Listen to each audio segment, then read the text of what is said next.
सरस्वती नमस्तुभ्यं वरदे कामरूपिणी विद्यारम्भं करिष्यामि सिद्धिर्भवतु मे सदा. Namaste everyone. How are you all? I hope you all are happy and healthy at home. Today we will talk about one of my favorite subject, that is microeconomics. Microeconomics is a different kind of world for the students. Though almost all the topics in the microeconomics are related to our day-to-day life and the activities that is going around us, but still difference is कि हमने कभी उसे उस तरीके से देखा नहीं या उस तरीके से सोचा नहीं. तो माइक्रो इकोनॉमिक्स हमारी सोच को, हमारे देखने के नज़रिए को एक नया आयाम देगी. So let's begin with the first unit of economics, that is introduction. Two chapters are there, economics and economy, and the second is about the central problem of economy. I am having two videos to explain the first chapter, so please keep watching and get benefit from my videos. The first is the meaning and definition of the economics. What is the meaning and definition of economics? Though the economics already we had studied in 9th and 10th standard, but still there is a vast difference between the syllabus and the chapters and the content of 9th and 10th, and that you are going to study in 11th and 12th. बहुत difference है दोनों economics में. Earlier we had studied about that economics is the subject that deals with the production, consumption, distribution and allocation of resources in simple short words.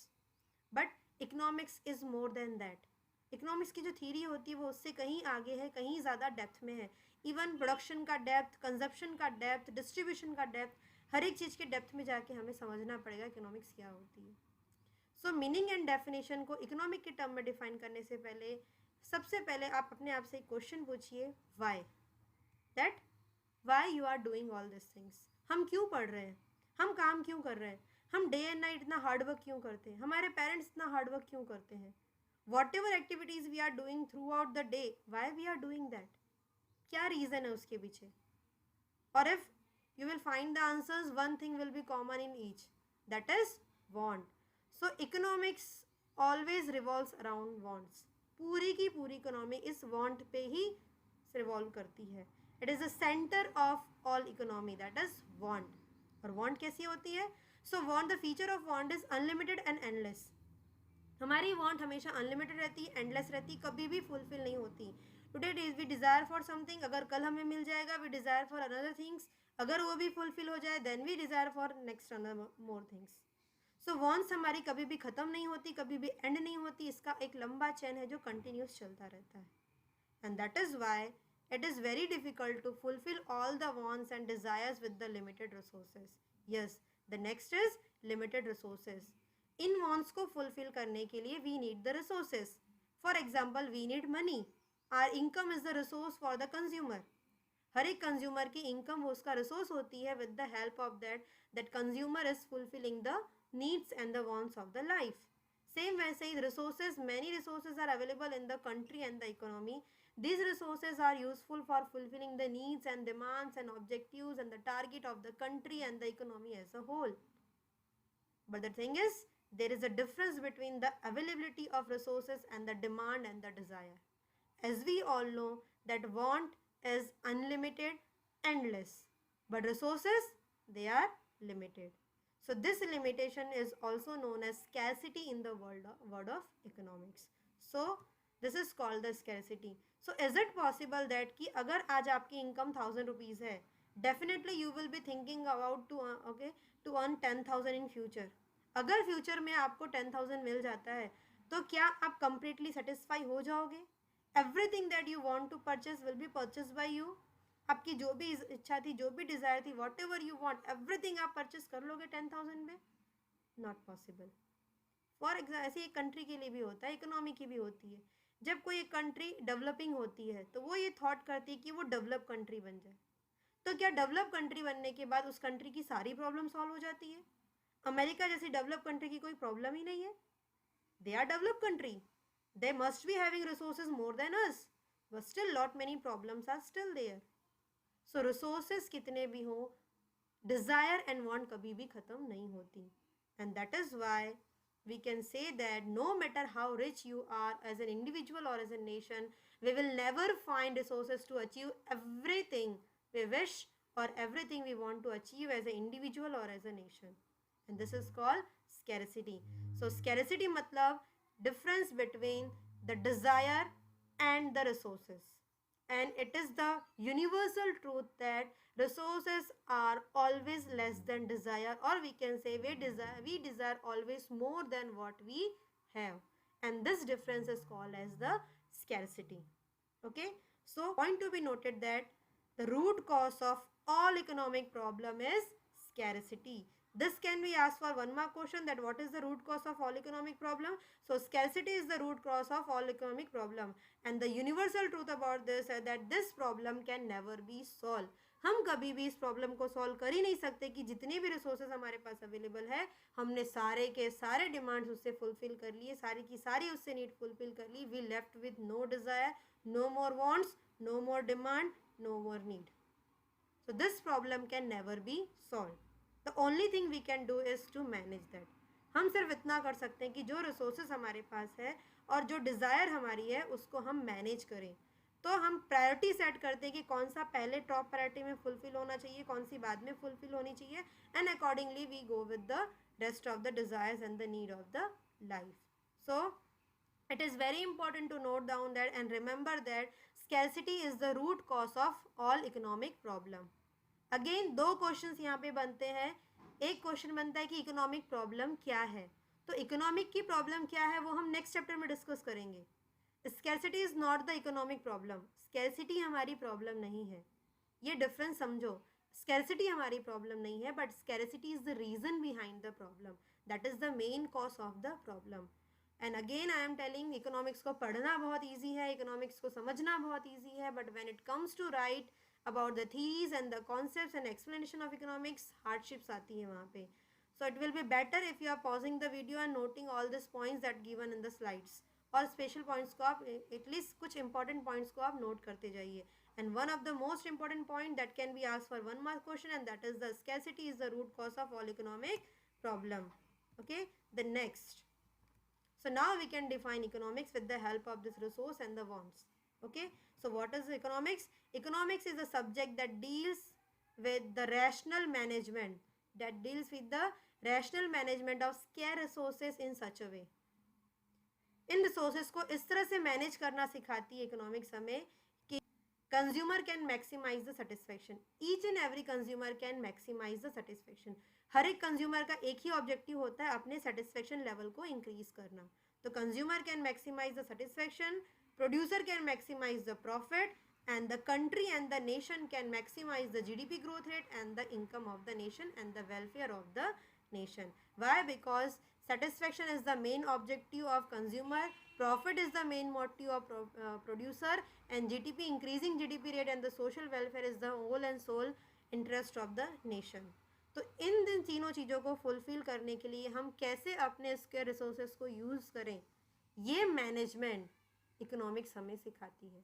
So economics is the subject that deals with the rational management of scarce resources so that a consumer can fulfil the satisfaction और maximise the satisfaction, producer can maximise the profit, and the nation can maximise the GDP growth rate and the social welfare. Why we need to manage this? Again the same thing, that because wants are unlimited and the resources are limited. Not only limited, but they are having alternative use. तो अगर short question आता है 1 mark के लिए, what is the root cause of economic problem, you can write this. Scarcity is scarcity of resources is the root cause of all economic problem. लेकिन अगर ये question आपको डिस्क्रिप्टिव आता है, 2, 3, 4 मार्क्स के लिए आता है, तो what you will write? So you can write the 3 things are there, 3 reasons are behind this. First is the scarcity of the resources, second is the unlimited want, and third is this scarce resources are having alternative use. In resources के भी alternative use है. Now explain this, understand this with the help of milk.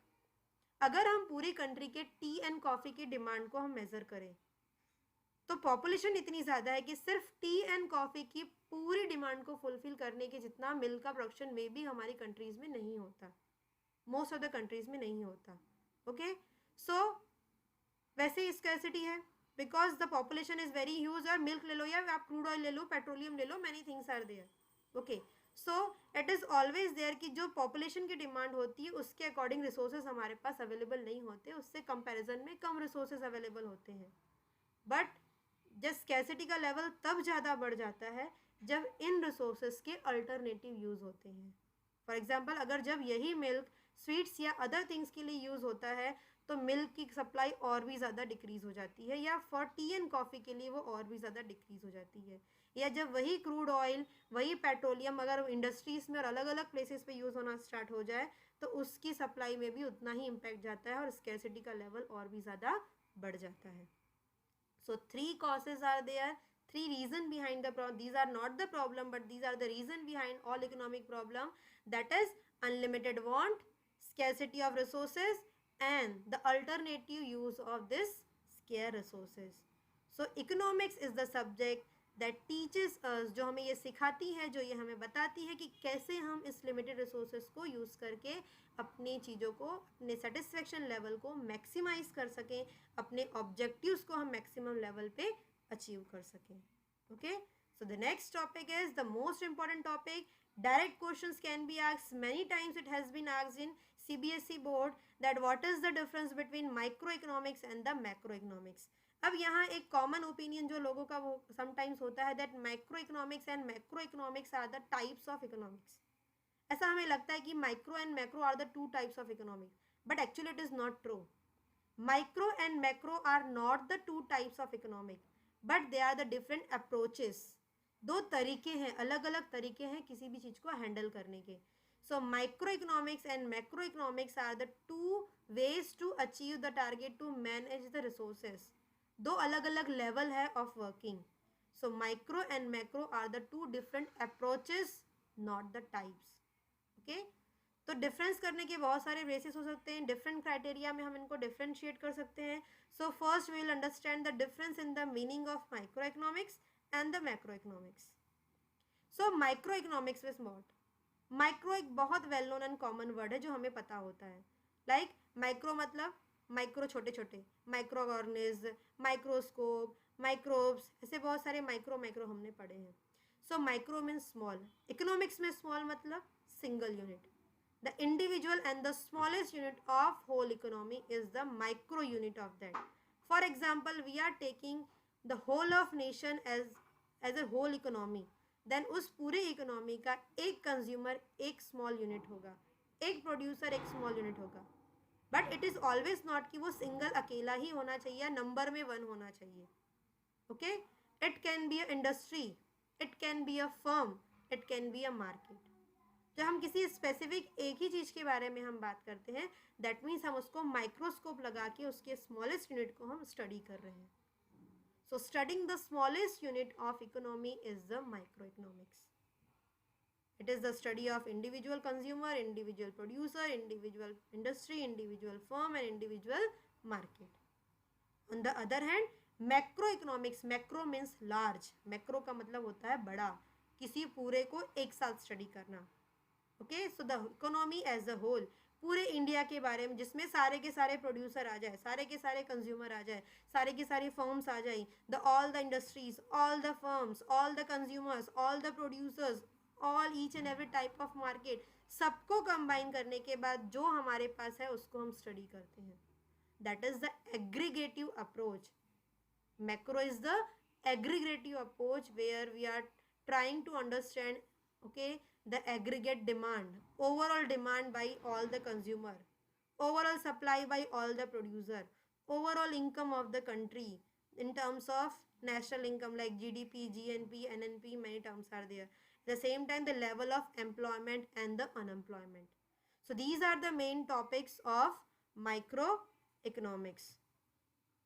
Okay, so these are the topic of microeconomics. So aggregate demand, aggregate supply, income and the employment. And because of this aggregative approach, macroeconomics is also known as the aggregative economics.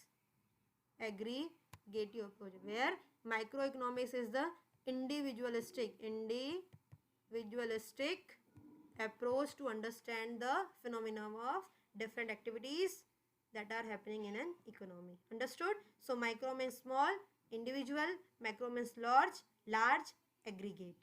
Okay, the next difference is on the basis of subject matter. इसके अंदर हम क्या क्या पढ़ते हैं और कौन कौन सी चीज़ें हैं जो इसके अंदर हम एनालाइज करते हैं और जिसको हम स्टडी करते हैं. Okay, so the subject matter of micro and macro, the difference between this can be understand like the determination of price in the market.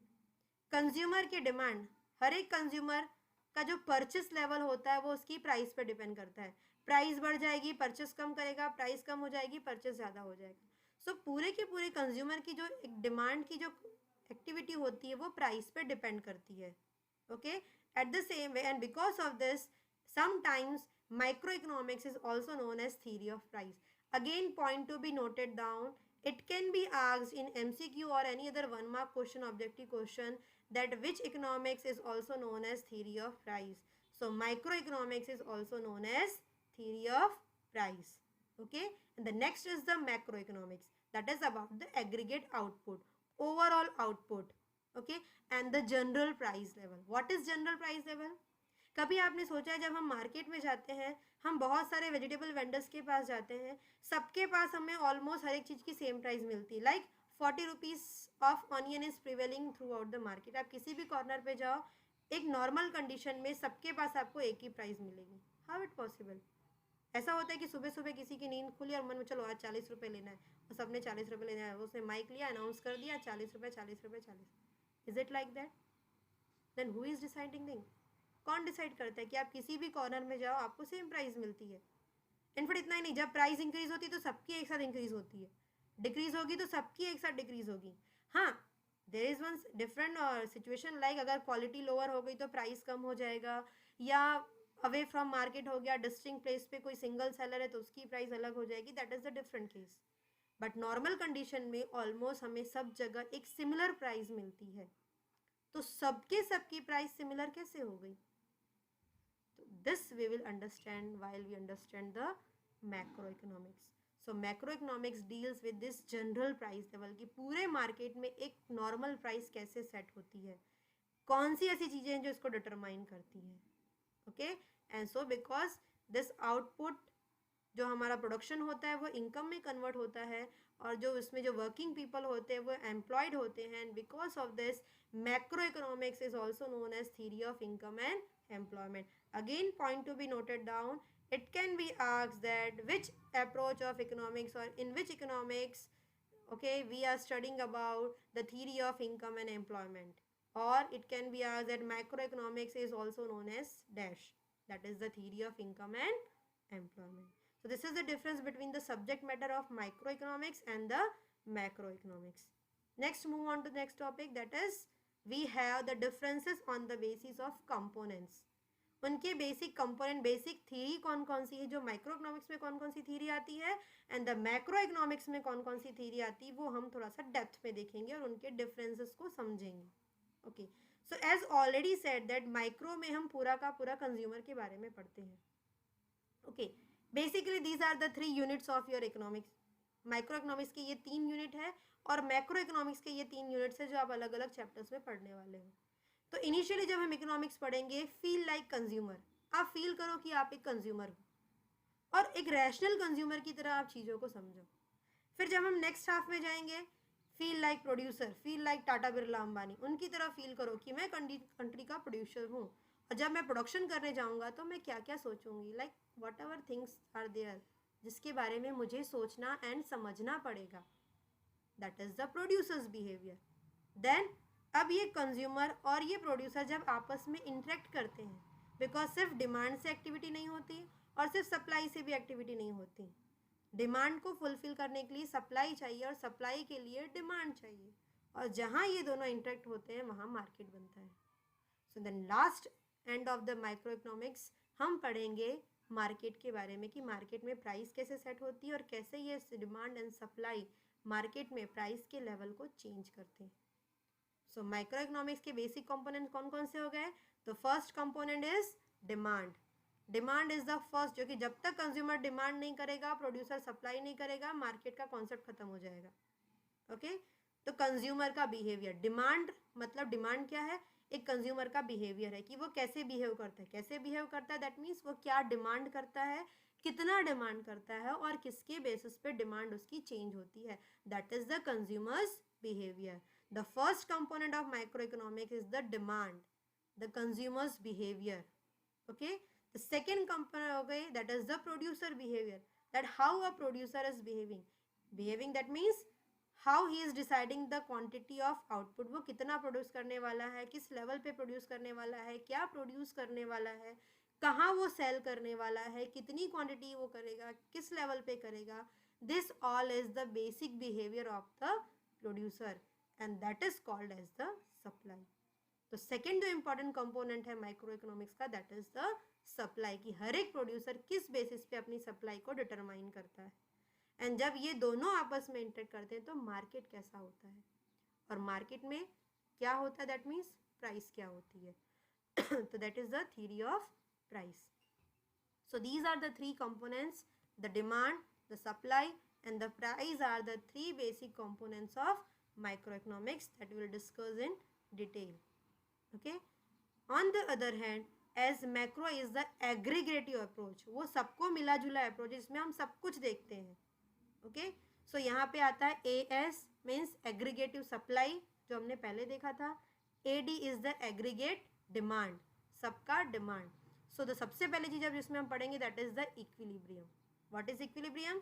Junior classes में आपने देखा हो जो बैलेंस होता है, ना कोई कम ना कोई ज़्यादा. That is so equilibrium is establish when the supply in the market is equal to the demand in the market. मतलब अगर मार्केट में 100 kg ऑफ एनीथिंग की सप्लाई हो रही है तो 100 kg ऑफ डिमांड भी मार्केट में हो रही है. तो ये सप्लाई ये डिमांड एक दूसरे को क्लियर कर देंगे और मार्केट एक स्टेबल कंडीशन में आ जाएगा जहाँ पे ना कोई एक्स्ट्रा सप्लाई बचेगी और ना ही एक्स्ट्रा डिमांड बचेगी.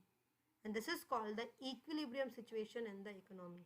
सो economy is in equilibrium when aggregate supply is equal to aggregate demand. The market is clear and this is the stable condition of economy that each and every country wants to achieve. But practically always it happens that economy is not at all in equilibrium. Sometime it happens supply is more, sometime it happens demand is more. When supply is more it has in its impact, when demand is more उसके अपने impacts होंगे. Microeconomics is also about the disequilibrium in the economy. It is a situation when any one, whether it is supply or whether it is demand, is more than other. It may possible supply is more than demand or demand is more than supply. In that case, what will be the impact over the economy? We can understand this with the help of those. We are taking the first case where supply is less than demand. Aggregate supply is less than aggregate demand. For example, latest example we are taking the supply of mask and sanitizer and the PPE kit. That has been the biggest stock of all the politicians and the country people throughout the world. Okay, why? Because of COVID-19 the demand for sanitizer, the demand for hand wash, the demand for mask, the demand for PPE kit increases. So initially we are not able to match the demand in the market, and because of this what happened? When demand is more than supply, the price of the good increases and this causes inflation, जिसे हम महंगाई बोलते हैं. 10 रुपए की चीज़ 80 rupees तक पहुंच जाती है. So that is the inflation. This is the disequilibrium situation in the economy. Why? Because demand is more than supply. Second case, supply is more than demand. Now take example, again latest example, due to COVID-19 crude oil की जो demand है it has been decreased because most of the people are locked down at home. They are not moving out, they are not running vehicles, and because of this the demand for petrol and diesel has been decreased. और जब ऐसा होगा तो क्या होगा? What has been seen? That the price of this crude oil has been fallen down. उसकी price में बहुत डिक्रीज हो गया है because supply is more than the demand. और जब प्राइस बहुत ज़्यादा डिक्रीज हो जाती है then the businessman and the person used to call as मंदी. मार्केट में मंदी आई है, that is the deflation. And most of the time economy में या तो इन्फ्लेशनरी गैप होता है या डिफ्लेशनरी गैप होता है, and this is the situation of disequilibrium economy. So macroeconomics में this is also the subject matter कि हम ये भी पढ़ेंगे कि डिसइक्विलिब्रियम कैसे आता है और इसके क्या इम्पैक्ट हो सकते हैं. Not only this, we will try to find out the solution of this disequilibrium also. और जब भी ऐसी कोई सिचुएशन आती है जिसमें या तो डिमांड ज़्यादा हो गई या सप्लाई हो गई ज़्यादा। एंड दैट केस हम क्या होता है, रिसेंटली आरबीआई ने बहुत सारे अनाउंसमेंट्स किए हैं, अंदर अदर कमर्शियल बैंक्स ने बहुत सारे अनाउंसमेंट्स किए हैं। They are trying to adjust with the, they are trying to give some benefits to the consumer, उनको कुछ छूट मिल रही है, अलग अलग type of facilities are given by them, policy में चेंजेस आया है। At the same time government ने बहुत सारे अलग अलग अनाउंसमेंट्स किए हैं। So these are the steps that can be taken to solve the problem of disequilibrium. So monetary policy, basically the decision taken or the step taken by the financial institution like RBI, central bank and the many other commercial banks. At the same time, fiscal policies are the steps taken by the government. Government जो step लेती है through the budget, taxation and subsidies के उसमें जो changes लाके government लेती है, that is called the fiscal policy. And at the same time as we are in global world, international level पे भी चीज़ें चेंज होती हैं, that is basically the exchange rate. जो इंटरनेशनल लेवल पे जो गुड्स का गिव एंड टेक होता है और उसके जो रेट्स होते हैं has also been adjust according to the situation to control inflation और deflation. So this will also be studied in the macroeconomics. So macroeconomics हमें बताता है what is equilibrium. The subject matter of economics is what is disequilibrium, how it occurs, and what are the possible solutions for that. So these are the main subject matter of macroeconomics, and the demand, supply and market is the main subject matter of microeconomics. So we discuss about the definitions of the economics, and also we have seen the differences between the micro and the macro in 3 criteria. This 3 criteria can be written in 5. You can make 5 to 6 points by breaking down all this things. So that's all for today. Keep watching my videos and don't forget to like, share and subscribe.